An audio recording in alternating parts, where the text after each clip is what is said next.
igual lo que hay que hacer es lo que sea eficaz, no lo que a mí me viene bien que hagas tú. Porque es que estamos en una situación en la cual parece que el gobierno quiere que hagamos una cosa que no es eficaz, pero a él le viene bien.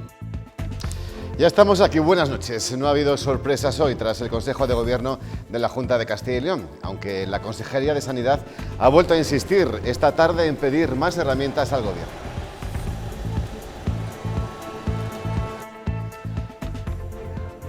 Y estos días se sigue administrando la segunda dosis de la vacuna contra la COVID-19 entre usuarios y trabajadores de las residencias.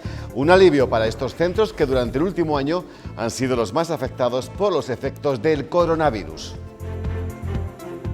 No, pues fenomenal, mira cómo me va a parecer. Estupendo. Ahora ya creo que estoy por lo menos un poco inmunizada, ¿no? Con ello seguimos porque la pandemia ha obligado a las residencias de mayores a aumentar sus plantillas y esto supone un aumento en los gastos. Sin embargo, desde la Federación de Atención a la Dependencia resaltan que los usuarios no se van a ver afectados porque la Junta va a incrementar en un 10% las ayudas a la dependencia. Ha conseguido aumentar la prestación vinculada al servicio en todos los grados, desde asistido tipo 1 a asistido tipo 3, en una media en torno al 10%, que esto conlleva a que el incremento que se produce pues no repercuta directamente en el coste del usuario. Las mejores obras recientes del pintor londinense Simon Edmondson se exhiben desde hoy en la sala Pedro Torrecilla de la Fundación Caja Círculo. 30 cuadros expresionistas en los que reconoceremos influencias de varios pintores españoles.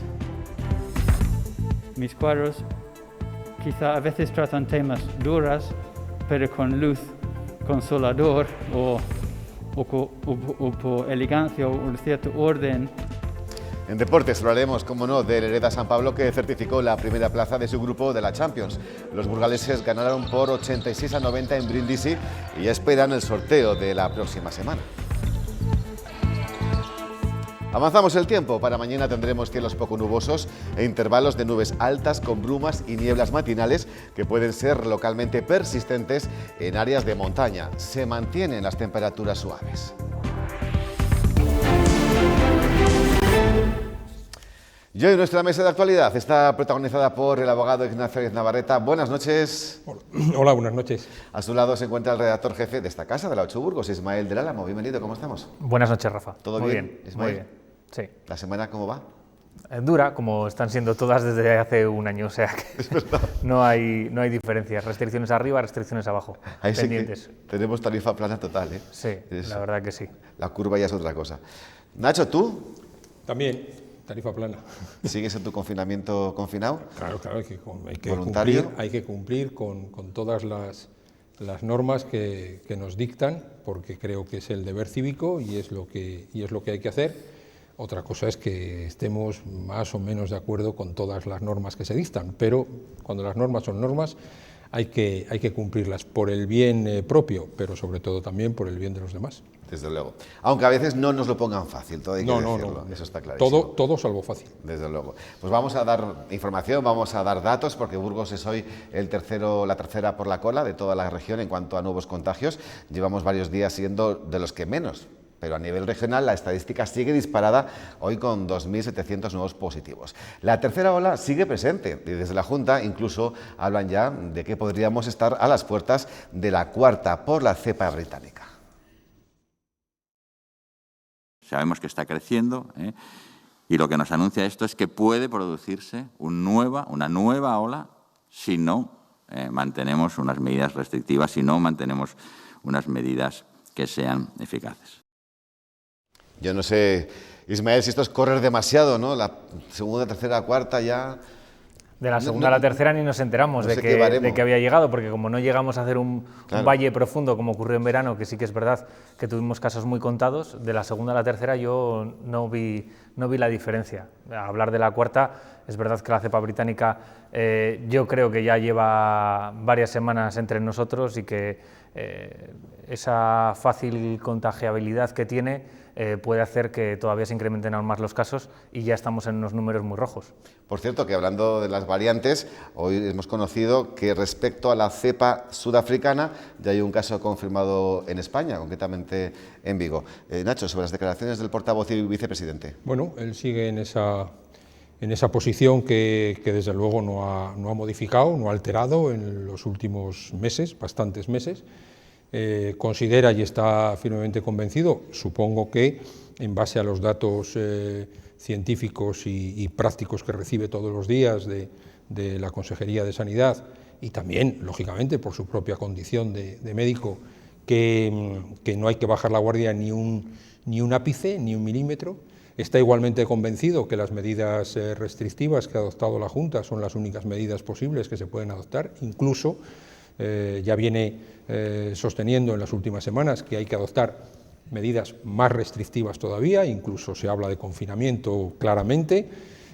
Bueno, es una tesis de la Junta que choca radical y frontalmente con la posición del Gobierno de España, cuestión que, como ha sucedido a lo largo de toda esta pandemia, lo único que hace es desconcertar a los ciudadanos, porque es incomprensible que dos gobiernos que se entiende que buscan el beneficio de la ciudadanía, el bien común, piensen tan distinto respecto de algo que es hoy lo único importante en el país. Entonces, a mí lo que me dejan todos estos políticos es, cada día, siempre lo digo en la tertulia, que vengo los jueves pensando, no nos va a sorprender ya nada porque lo hemos visto todo. No, no, no.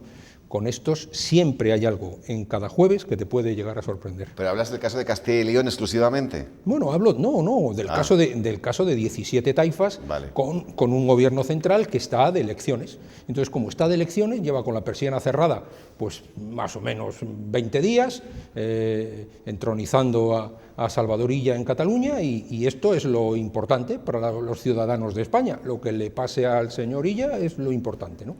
Y frente a eso, las comunidades autónomas con unas tesis radicalmente distintas de lo que habría que hacer en este momento. O sea, eso es lo que desconcierta.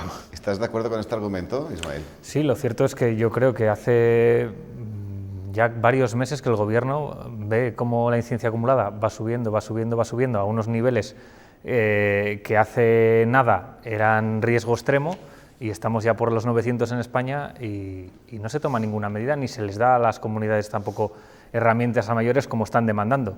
Entonces, si lo único que se ha demostrado eficaz es el confinamiento absoluto durante 14 días o 3 semanas, pues quizá ya eso debería haber estado sobre la mesa para haber frenado este auge de contagios que es que llevamos muchas semanas insistiendo en el mismo mensaje porque los datos no mejoran, y a pesar de que las restricciones van un poquito más, ahora bajamos 2 horas el toque de queda, sigue siendo insuficiente.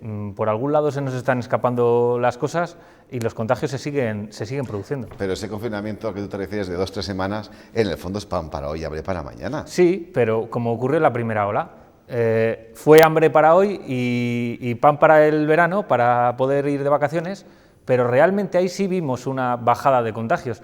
De la segunda a la tercera ola no hemos visto esa bajada de contagios porque las medidas han sido mucho más laxas, y en la actualidad los datos son tan pésimos que yo creo que ya o se toman medidas más severas o la escalada sigue siendo, o sea, ya es muy preocupante. Ya hoy se empezaba a escuchar hablar de que SACIL esté pensando en camas UCI de hospitales privados, pues porque se les va de las manos, y ni que decir tenemos de si hablamos con los profesionales de los hospitales que están agotados, y que las escenas que se ven allí, por suerte en el de Burgos todavía los niveles son más o menos asumibles, teniendo en cuenta las UCIs ampliadas, las camas ampliadas dedicadas al coronavirus y la atención ampliada que se dedica a estos enfermos. Nacho, ¿tú crees que las autonomías deben tener esa herramienta jurídica para poder confinar sus territorios sin necesidad de tener beneplácito del Gobierno central? Yo no sé si tienen que tener esa o tienen que tener esa y muchas más. Yo lo que tengo claro es que la política no es esta. O sea, lo que está sucediendo en España no es la forma de afrontar la pandemia en las debidas condiciones. De eso estoy absolutamente convencido. De si tiene que autorizárseles o no para que puedan confinar a la población en casa, restringiendo lógicamente el principal o uno de los principales derechos que tenemos, no lo tengo totalmente claro. Y lo que sí que tengo claro es, insisto, que esta política, llámese de una forma centralizada o llámese, mucho mejor, de una forma coordinada, tiene que liderarla un mando único, un poder único, que dé directrices, que establezca coordinadamente con las comunidades autónomas lo que se debe de hacer y cómo es la forma de afrontarlo lo mejor posible. Lo que no tiene ningún sentido es lo que está sucediendo en este momento. Y simplemente me permito apuntar a lo que decía Ismael. Es que esta semana ha habido un día, no sé cuál ha sido, que ha habido 596 muertos, me parece. Yo no sé si fue ayer. Ayer. Ya no estamos hablando de un avión, estamos hablando de 2 aviones diarios. Cuando un gobierno permite con cierta normalidad, no sé si nueva o vieja, pero con cierta normalidad, que haya en su país 596 muertos por una cuestión como esta y se sigan sin tomar ningún tipo de medidas de verdad de las que se están pidiendo, que a lo mejor luego son erróneas, pero de las que se están pidiendo, pues me parece que algo de verdad tiene que pasar en este país. Algo tiene que pasar, porque es que esto no es en absoluto normal. Bueno, pero de hecho, tanto el vicepresidente como la consejera de Sanidad tienen fama de ser muy duros, precisamente por eso de las medidas a las que tú estás haciendo alusión ahora mismo. Sí. Para ti no son suficientemente duras, porque dentro de lo que puede hacer la autonomía poco más queda por hacer. Bueno, ahí hay tesis. Yo no soy científico y por lo tanto no tengo ninguna autoridad en esto para poder dar una opinión versada, ¿no? Pero hay tesis que dicen que efectivamente, lo hemos comentado aquí en alguna tertulia, es mejor ponerse una vez rojo que varias veces colorado. A lo mejor es más provechoso ir a un confinamiento duro que paralice la propagación del virus lo máximo posible, como sucedió en los meses posteriores a marzo, para hacer luego una desescalada, que no me gusta nada el término, pero bueno, hacer una salida de ese confinamiento riguroso mejor hecha que la que lo hicimos en mayo o junio y retomar el vuelo, ¿no? Porque es que, claro, llevamos penando meses y meses y la solución parece que no es esta, ¿no? No sé, es que yo tampoco noto mucha diferencia entre un confinamiento como el de marzo al de ahora, salvo que tienes que ir a trabajar. Poco más, Nacho. Por las limitaciones de horarios, al final te lleva a eso. Sí, Ismael. En eso estoy de acuerdo. Pero lo cierto es que cuando se aplicó el de marzo, sí vimos una reacción en los contagios y hace demasiado, que es lo que decía antes, hace demasiadas semanas que no vemos un brote verde, un descenso significativo de los contagios. La incidencia acumulada sigue creciendo, está disparadísima. O sea, hay provincias de la comunidad que están en más de 1.200, cuando Burgos no hace tanto tenía esos 1.100 y parecíamos Wuhan, y ya se ha normalizado, y eso es Castilla y León, y Castilla y León no es la comunidad que peor está, que tampoco es de las que mejor, ni mucho menos, pero no es de las que peor están. Por eso yo creo que sí se echa un poco de menos que el gobierno por lo menos salga, hable, diga algo, como venía ocurriendo anteriormente. Y en todo esto, mientras tanto, el proceso de vacunación no está funcionando como estaba previsto, que al fin y al cabo era la única esperanza o toda la esperanza que depositó en los ciudadanos el gobierno. A ese asunto vamos a ir ahora porque hay más cosas que ha dicho hoy el portavoz de la Junta, porque la situación, pues como estamos comentando, sigue al límite. La Junta insiste, o el gobierno lleva a cabo estas medidas necesarias, o serán ellos quienes las tomen. Llegados a este punto, creen que ya no quedan más restricciones eficaces que el confinamiento. Igual, lo que hay que hacer es lo que sea eficaz, no lo que a mí me viene bien que hagas tú. Porque es que estamos en una situación en la cual parece que el Gobierno quiere que hagamos una cosa que no es eficaz, pero a él le viene bien. Y nosotros lo que queremos es hacer algo que sea eficaz para proteger la salud y la vida de nuestros ciudadanos. Esta es la diferencia. Pues con la tercera ola en ascenso, la amenaza de la cepa británica y sus efectos y la tensión en las UCIs que no cesa. A esto se suma el problema que se está encontrando Europa para el suministro de vacunas y sus consecuencias en los planes de las comunidades. IGEA le dice al Gobierno de España que dé un puñetazo en la mesa en Europa. Tenemos evidentemente que ralentizar. Teníamos previsto que con la dotación inicial que se nos dio haber acabado ya a todos los profesionales de primera línea y no es el caso, entonces tendremos que ir más despacio, pero no vamos a paralizar, vamos a intentar adaptarnos a un ritmo menor. Lo que yo espero de mi Gobierno es que haga toda la presión posible en Bruselas para que se consiga un ritmo de suministro adecuado. Esto es una situación de máxima emergencia y es donde Europa tiene que demostrar su potencia. Pues este es el capítulo que no muchos esperarían en este libro que estamos todos escribiendo para el futuro de la pandemia, Nacho, las vacunas relacionadas con el Bill Metal y cómo está quedando Europa como grupo. Claro, primero porque se generaron unas expectativas absolutamente irreales y quien las generó, tengo que decirlo una vez más, ya lo he dicho en algunas semanas, fue el presidente del Gobierno, ¿no? En segundo lugar, porque yo creo que ya estaba el concepto de Europa, la propia Unión Europea, la crisis europeísta, de la que hemos hablado muchas veces, ¿no? El desapego por esa institución tan lejana a nuestros intereses o a la cercanía del día a día, ya existía. Bueno, yo creo que esto no sé si va a ser la puntilla, pero va a ser determinante para que esa confianza no se vuelva a restablecer si alguna vez existió, ¿no?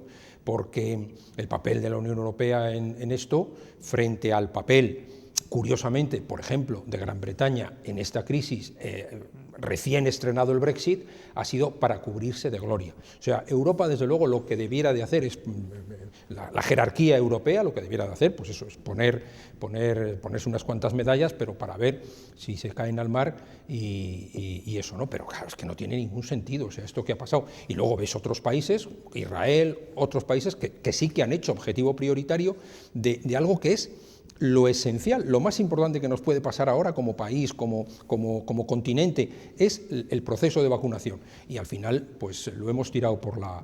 Casi lo estamos tirando por la borda, porque claro, he consultado hoy las cifras, estamos en el 2,5, 2,6 de la primera vacuna, y estamos en el 0,3 con las dos vacunas puestas.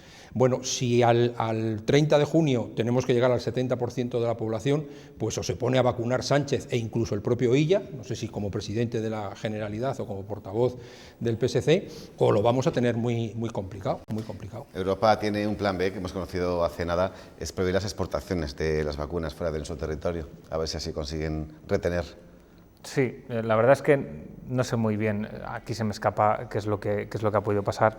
Estoy de acuerdo con Nacho, no sé si soy tan duro, pero es cierto que los propios políticos son los que pusieron todos los huevos en la cesta de las vacunas, se trazó un plan para vacunar y lo cierto es que a la primera de cambio nos hemos encontrado problemas y Alemania ya advierte que estos problemas de suministro se podrían prolongar durante 10 semanas, con lo cual no son datos muy esperanzadores.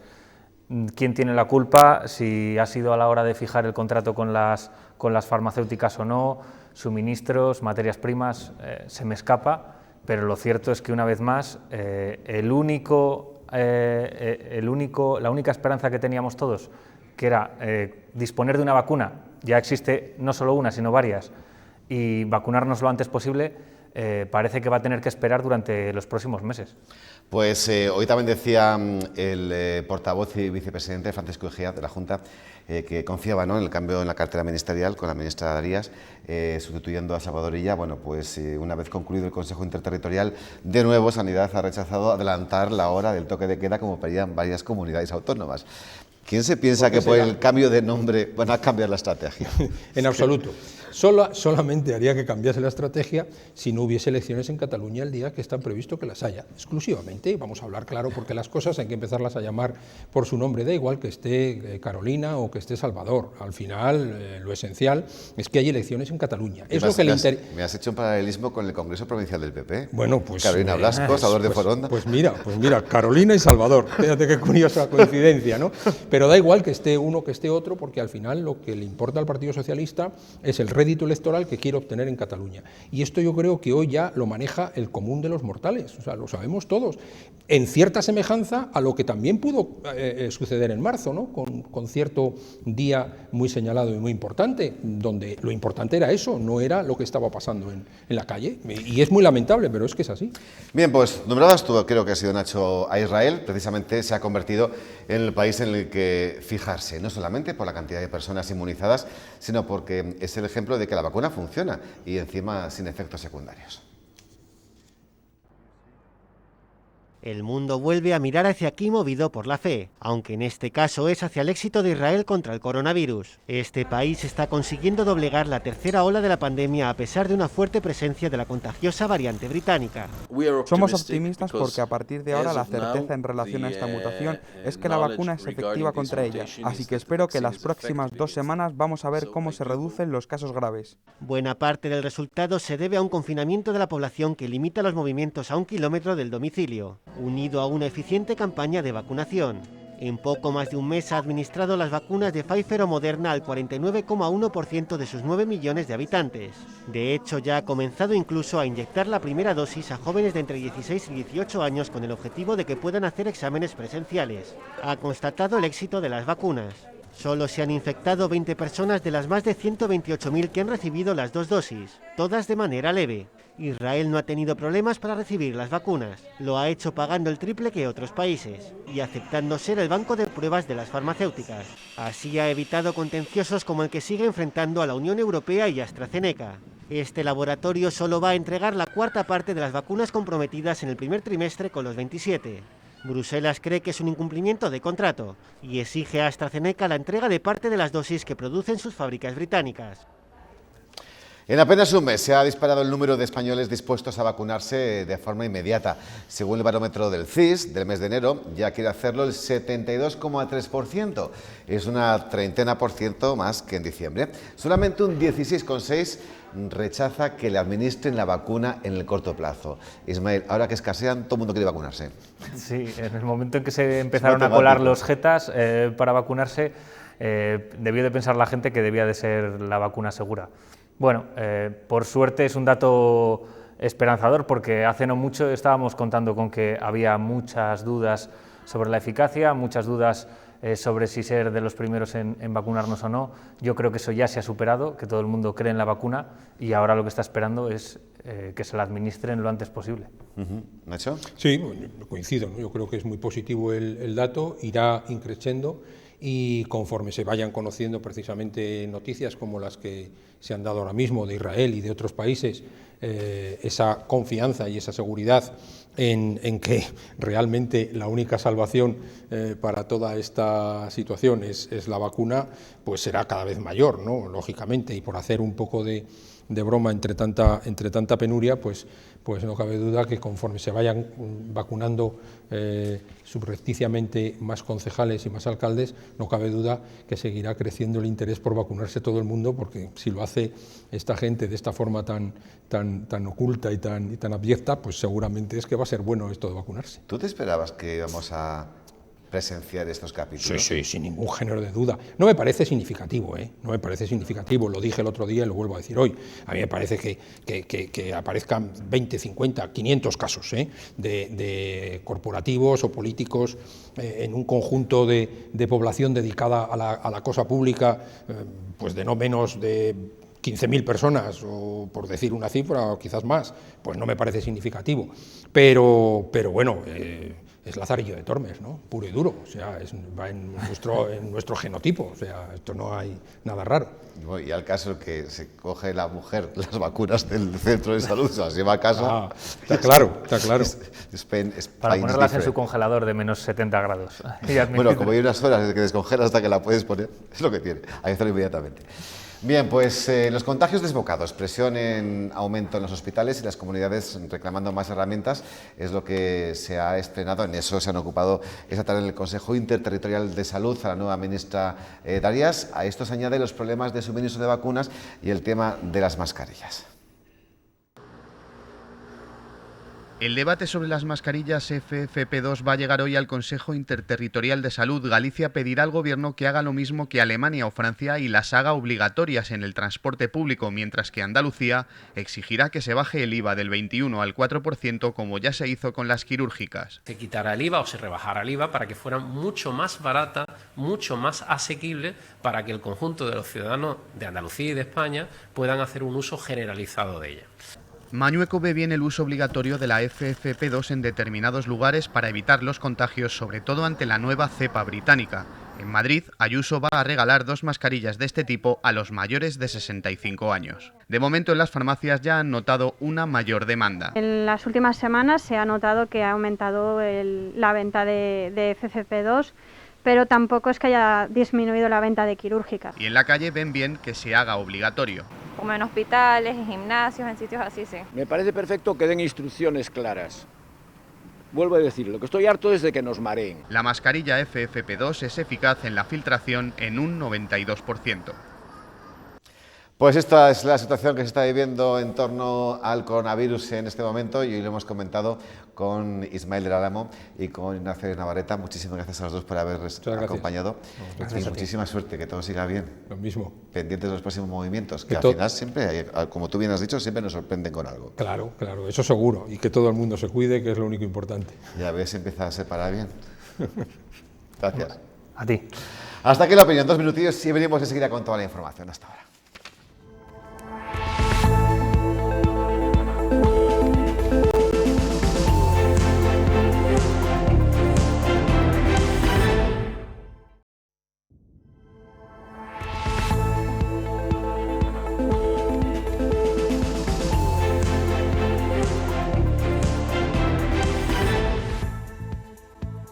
Igual, lo que hay que hacer es lo que sea eficaz, no lo que a mí me viene bien que hagas tú. Porque es que estamos en una situación en la cual parece que el Gobierno quiere que hagamos una cosa que no es eficaz, pero a él le viene bien. Ya estamos aquí, buenas noches. No ha habido sorpresas hoy tras el Consejo de Gobierno de la Junta de Castilla y León, aunque la Consejería de Sanidad ha vuelto a insistir esta tarde en pedir más herramientas al Gobierno central. Y estos días se sigue administrando la segunda dosis de la vacuna contra la COVID-19 entre los usuarios y trabajadores de las residencias. Un alivio para estos centros que durante el último año han sido los más afectados por los efectos del coronavirus. Pues fenomenal, mira cómo me va a parecer. Estupendo. Ahora ya creo que estoy por lo menos un poco inmunizada, ¿no? Con ello seguimos porque la pandemia ha obligado a las residencias de mayores a aumentar sus plantillas y esto supone un aumento en los gastos. Sin embargo, desde la Federación de Atención a la Dependencia resaltan que los usuarios no se verán afectados porque la Junta incrementará en un 10% las ayudas a la dependencia. Ha conseguido aumentar la prestación vinculada al servicio en todos los grados, desde asistido tipo 1 a asistido tipo 3, en una media en torno al 10%, que esto conlleva a que el incremento que se produce pues no repercuta directamente en el coste del usuario. Las mejores obras recientes del pintor londinense Simon Edmondson se exhiben desde hoy en la sala Pedro Torrecilla de la Fundación Caja Círculo. 30 cuadros expresionistas en los que reconoceremos influencias de varios pintores españoles. Mis cuadros quizá a veces tratan temas duros, pero con luz, consolador o elegancia o un cierto orden. En deportes hablaremos del Hereda San Pablo, que certificó la primera plaza de su grupo de la Champions. Los burgaleses ganaron por 86-90 en Brindisi y ya esperan el sorteo de la próxima semana.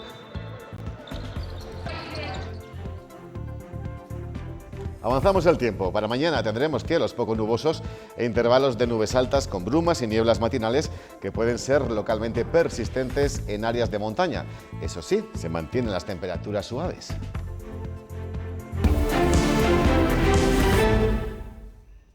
Actualizamos datos sanitarios. 162 nuevos positivos se han detectado desde ayer en Burgos. La curva vuelve a marcar una tendencia a la baja por segundo día consecutivo, pero la incidencia sigue siendo alta. En las últimas horas ha habido que lamentar el fallecimiento de 2 personas más en hospitales y son ya 606 las víctimas. En cuanto a las aulas educativas, la Junta ha puesto en cuarentena 6 más. Burgos es hoy la tercera por la cola de toda la región en cuanto a nuevos contagios. Llevamos varios días siendo de los que menos, pero a nivel regional la estadística sigue disparada con 2.700 nuevos positivos. La tercera ola sigue presente y desde la Junta incluso hablan de que podríamos estar a las puertas de una cuarta debido a la cepa británica. Sabemos que está creciendo, y lo que nos anuncia esto es que puede producirse una nueva ola si no mantenemos unas medidas restrictivas, si no mantenemos unas medidas que sean eficaces. La situación sigue al límite y la Junta insiste, o el Gobierno lleva a cabo medidas necesarias o serán ellos quienes las tomen. Llegados a este punto, creen que ya no quedan restricciones más eficaces que el confinamiento. Igual, lo que hay que hacer es lo que sea eficaz, no lo que a mí me viene bien que hagas tú. Porque es que estamos en una situación en la cual parece que el Gobierno quiere que hagamos una cosa que no es eficaz, pero a él le viene bien. Y nosotros lo que queremos es hacer algo que sea eficaz para proteger la salud y la vida de nuestros ciudadanos. Esta es la diferencia. Ya ven que el panorama que hoy ha dibujado la Junta no es para nada alentador, con la tercera ola en ascenso, la amenaza de la cepa británica y sus efectos y la tensión en las UCIs que no cesa. A todo esto se suma el problema que se está encontrando Europa para el suministro de vacunas y sus consecuencias en los planes de comunidades. Egea dice al Gobierno de España que dé un puñetazo en la mesa en Europa. Tenemos evidentemente que ralentizar. Teníamos previsto que con la dotación inicial que se nos dio haber acabado ya a todos los profesionales de primera línea y no es el caso, entonces tendremos que ir más despacio, pero no vamos a paralizar, vamos a intentar adaptarnos a un ritmo menor. Lo que yo espero de mi Gobierno es que haga toda la presión posible en Bruselas para que se consiga un ritmo de suministro adecuado. Esto es una situación de máxima emergencia y es donde Europa tiene que demostrar su potencia. Los usuarios y trabajadores de las residencias de mayores de la provincia están recibiendo estos días la segunda dosis de la vacuna. Un alivio para estos centros que durante el último año han sido los más afectados por los efectos del coronavirus. Con la llegada de la vacuna consiguen un poco más de tranquilidad para uno de los colectivos más vulnerables, el de las personas de mayor edad con patologías asociadas. Hombre, le queda uno así un poco de tranquilidad, ¿no? De estar la segunda dosis, sí. Nos la pusieron el día 7 la primera y hoy 28 matemático la segunda. O sea que ya tenemos las 2 dosis. No les dejamos porque la pandemia ha obligado a las residencias a aumentar sus plantillas y a adoptar una serie de medidas preventivas para evitar la propagación del virus. Esto supone un aumento en los gastos de entre un 3,5% y un 5%. Sin embargo, desde la Federación Acalerte resaltan que los usuarios no se verán afectados. ¿Por qué? Bueno, pues porque la Junta va a incrementar un 10% las ayudas a la dependencia y compensar de esta forma el incremento.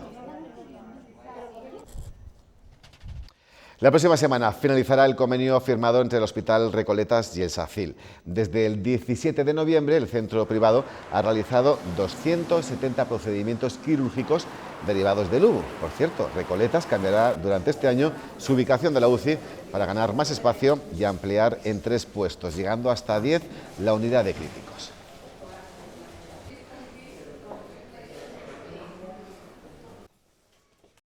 En los casos en la tercera ola aumenta la preocupación de la comunidad educativa, pero Educación se resiste a cerrar los centros escolares. Dada la evolución de la pandemia, los docentes piden más medidas de protección.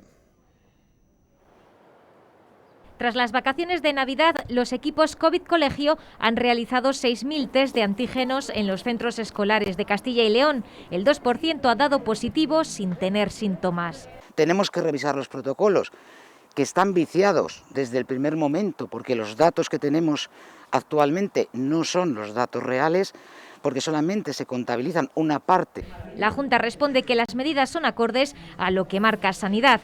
Mientras la tercera ola crece, la preocupación de los profesores aumenta y han pedido al Gobierno un confinamiento total. Pero lo que no se puede mantener es los centros educativos abiertos cual guardería, es decir, como un centro asistencial. Hay que tomar medidas por la salud pública, precisamente no solo para proteger a la comunidad educativa, sino a toda la sociedad. Por eso pedimos confinamientos cortos globales. Pero tanto el Ministerio como la Consejería descartan por ahora el cierre de colegios. Y seguimos considerando que es el mejor entorno mientras no haya un confinamiento genérico de la sociedad. Tenemos que garantizar también esa protección del menor, junto también con la educación. Si las aulas tienen que seguir abiertas, los profesores piden prioridad en la vacunación. Tenemos cada vez más problemas para encontrar profesorado, entonces hay que proteger al profesorado. El profesorado no puede enfermar si queremos mantener la enseñanza presencial. Y para poder seguir dando clase, los docentes reclaman mascarillas FP2 para todos.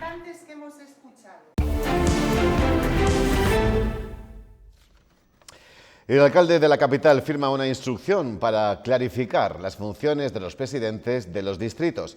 El equipo de gobierno ha reiterado que estos órganos solo tienen carácter participativo y no ejecutivo, como ha pretendido el Partido Popular en el Distrito Sur.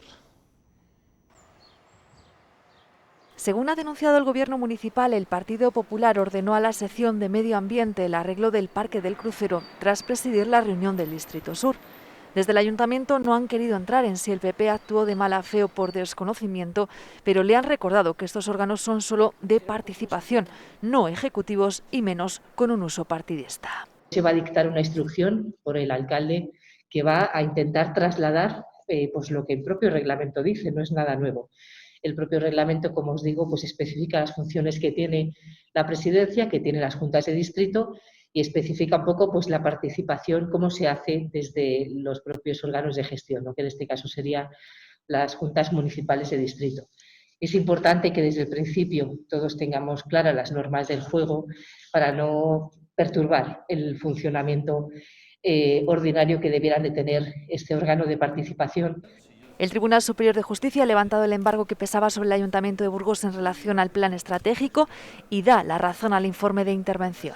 No se reconoce deuda por parte del Ayuntamiento. La Junta de Gobierno local ha abonado todos los compromisos que adquirió y, por lo tanto, desde el punto de vista de intervención municipal, el Ayuntamiento de Burgos no debe ninguna cantidad al plan estratégico. Otra cosa es que se deba constituir la comisión liquidadora y que el presidente sea el alcalde de la ciudad, pero eso no implica reconocimiento de deuda alguno. En Junta de Gobierno también se ha aprobado la liquidación de la concesión del aparcamiento de Virgen del Manzano y la adjudicación del servicio de la OMIC por 4 años. La provincia de Burgos cerró 2020 con 16.000 desempleados, lo que supone una tasa de paro del 9,4%, tras recuperar en el tercer y cuarto trimestre prácticamente todo el empleo perdido en el segundo. Sin embargo, estos datos están condicionados por la presencia de los ERTE. El informe no tiene en cuenta que algunos trabajadores no volverán a su antiguo puesto de trabajo y que de los que puedan volver, algunos serán despedidos tras 6 meses. Lo saben, el turismo ha sido uno de los sectores que más ha sufrido el impacto económico negativo de la pandemia. Las pocas alegrías del año se las han llevado en el medio rural. Los mejores momentos se vivieron en verano y las perspectivas para este 2021, de momento, dicen ser buenas. 2020, año de pandemia y año de desarrollo del turismo rural. Pues sin duda este 2020 ha sido el año estrella, por así decirlo, del turismo rural. El portal Club Rural, que aglutina 13.000 alojamientos en España, 2.000 de ellos en Castilla y León, ha visto crecer notablemente el interés del viajero durante el año pasado. He recibido aproximadamente unas 40.000 visitas más de solicitudes de reserva, peticiones de reserva. Y así se ha movido el turista de alojamientos rurales en 2020, con un verano de llenos, especialmente entre el 7 y el 15 de agosto, y picos en fechas significativas, puentes y fin de año. La pandemia dejó, eso sí, muchos días sin actividad y a Ávila y a Segovia como provincias líderes en Castilla y León. En 2020 hubo nuevos alojamientos en la comunidad. El registro que tenemos, y si accedes al reto, al registro de empresas turísticas de Castilla y León, pues aparecen 11 alojamientos rurales más. Las perspectivas para este 2021 son optimistas. Porque la gente se está informando sobre estas ayudas para ampliar y para abrir nuevo negocio en el ámbito rural. Con la pandemia se viaja más en la misma provincia, se reserva con menos anticipación y se buscan viviendas rurales con posibilidad para teletrabajar. El futuro va por ahí. Un camionero resultó herido leve ayer tras sufrir un aparatoso accidente cuando circulaba por la A1 sentido Vitoria. El vehículo cayó por un talud de 10 metros de altura, ocupando ligeramente la vía del tren. El propio camionero quedó atrapado en la cabina y llamó al 112 para pedir ayuda. Por su parte, Adif advirtió del obstáculo al maquinista de un tren que no pudo detener el convoy a tiempo y acabó colisionando levemente con él.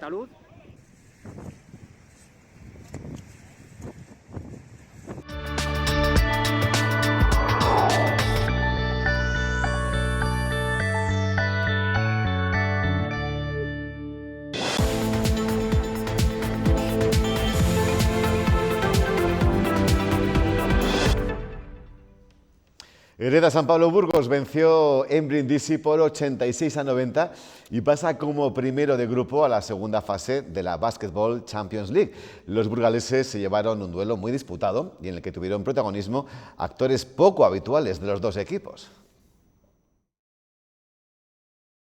Hereda San Pablo asaltó el Palapentasuglia de Brindisi y se aseguró la primera plaza de su grupo de cara al sorteo de la segunda fase.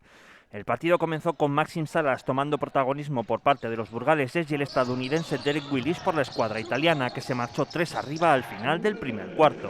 En el segundo comparecieron en pista Karim Kuili y haciendo su debut oficial con la camiseta burgalesa Ángel Infante. El joven burgalés mostró su desparpajo con un triple y también el caribeño lució sus portentosas cualidades físicas con un potente mate. Al descanso, San Pablo vencía por 6 puntos, 35-41. Tras el descanso, Salas seguía haciendo daño a los transalpinos y un triple de Benítez dejaba a los de Peñarroya con una renta de 4 puntos para iniciar el periodo final. En el arranque del último cuarto la diferencia llegó a ser de 10 puntos, aunque los locales consiguieron reducirla a la mínima expresión. Finalmente, un triple de Omar Cook enterró definitivamente las opciones de un Brindisi que maquilló el marcador hasta dejarlo en 86-90. Y el Mirandés estudia los pasos a seguir en el conflicto con el Rayo Vallecano con la alineación de Sergio Moreno, jugador cedido por el cuadro rayista en el choque que midió a ambos equipos hace unas semanas. Los madrileños reclaman 150.000 euros al entender que los rojillos habían vulnerado una cláusula del contrato de cesión. En el seno de la entidad mirandesa entienden que eso no es así y han puesto el caso en manos de su gabinete jurídico. La semana del Burgos Club de Fútbol ha vuelto a generar más en lo puramente extradeportivo. La entidad ha conseguido un acuerdo con Fernando Estévez y ha desbloqueado los derechos federativos tras abonar a la FIFA la deuda por Clever. La plantilla se prepara al margen de esta situación de cara al partido en Langreo. El Burgos Club de Fútbol sigue cerrando frentes y preparando a la par el partido del fin de semana. En las últimas horas, Antonio Caselli ha conseguido un acuerdo con los representantes de Fernando Estévez para cerrar definitivamente el problema de la deuda de 75.000 euros con el técnico granadino. Además, el club ha hecho oficial que ha abonado la totalidad de la deuda a FIFA tras la reclamación de los clubes Osasco y Gremio Osasco Audax de Brasil por los derechos de formación de Clever, lo que ha permitido desbloquear los derechos federativos burgalesistas. Gracias a esa medida, que ha supuesto el desembolso de 78.000 euros, se inscribirá a Iago e Iván Serrano, que lo tenía hecho para irse a la Segoviana, como jugadores sub-23. Aún queda una ficha libre, también de futbolistas sub-23, que se espera rellenar antes del cierre de mercado. En el capítulo de salidas, Albistegui se ha marchado al Sestao y Diosber Rivero se va cedido a la Unión Atlético, conjunto de la tercera murciana. A la par se busca una cesión al meta argentino Nacho Besone. En otro orden de cosas, el equipo sigue entrenando en Paya Fría preparando la salida al nuevo Ganzábal.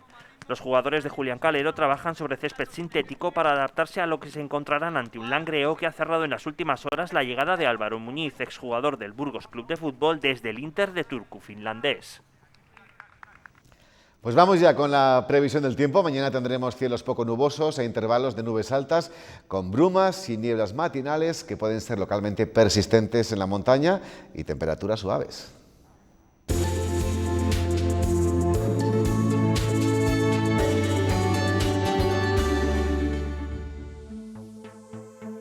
Mañana en el norte tendremos los cielos con intervalos de nubes altas y bastantes claros en la segunda mitad del día. Las temperaturas siguen siendo agradables, aunque no tanto como días atrás, máxima de unos 15 grados y mínimas de 8.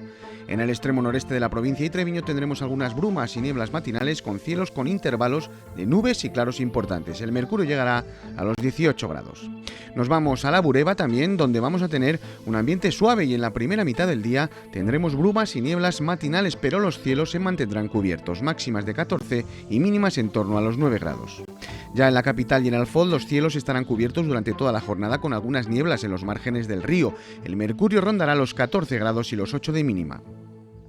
En la cuenca de la Arlanza y en la zona del Odra de Pisuerga más de lo mismo, brumas matinales y cielos cubiertos, temperaturas que girarán en torno a los 13 grados de máxima y unos 9 de mínima.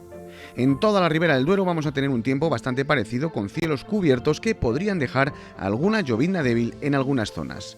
Y ya en la Sierra de la Demanda, brumas y nieblas matinales y después cielos con intervalos de nubes altas y claros bastante importantes. Las temperaturas serán muy parecidas a las de ayer.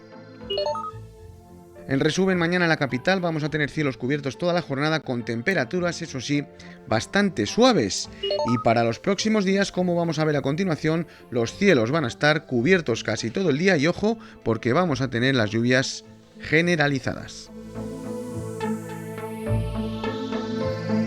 El pintor londinense Simon Edmondson ha seleccionado sus mejores obras recientes para exponerlas en la sala Pedro Torrecilla de la Fundación Caja Círculo.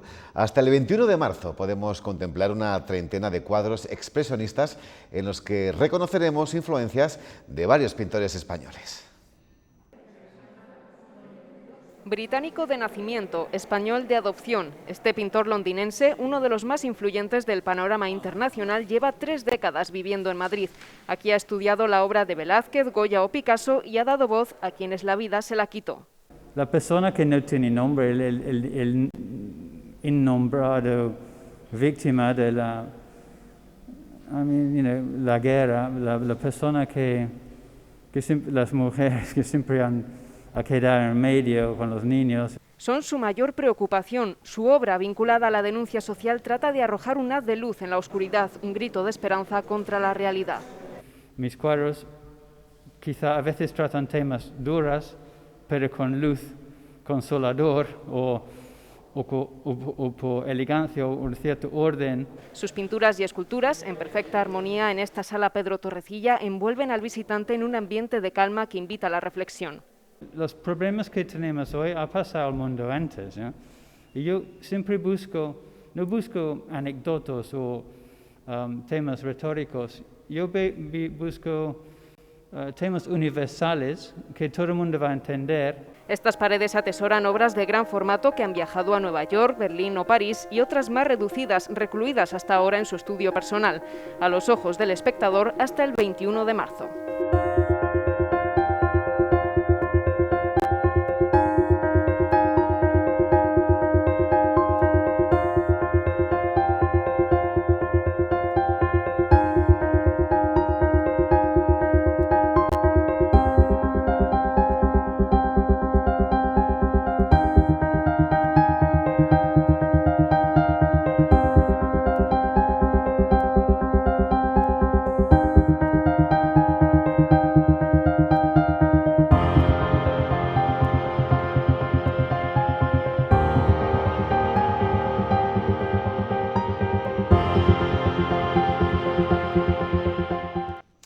El Instituto Castellano y Leonés de la Lengua publica 2 nuevas ediciones claves en los orígenes del español.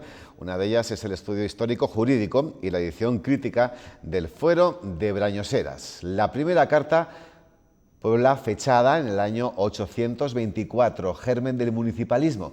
A su vez, también se ha publicado la versión castellana del penitencial medieval incluido en las glosas silenses. Traduce al castellano un extenso catálogo de pecados que hasta ahora solo se había traducido de forma parcial. Para hacerlo entendible al lector actual han intervenido profesionales de las 4 universidades públicas de la región.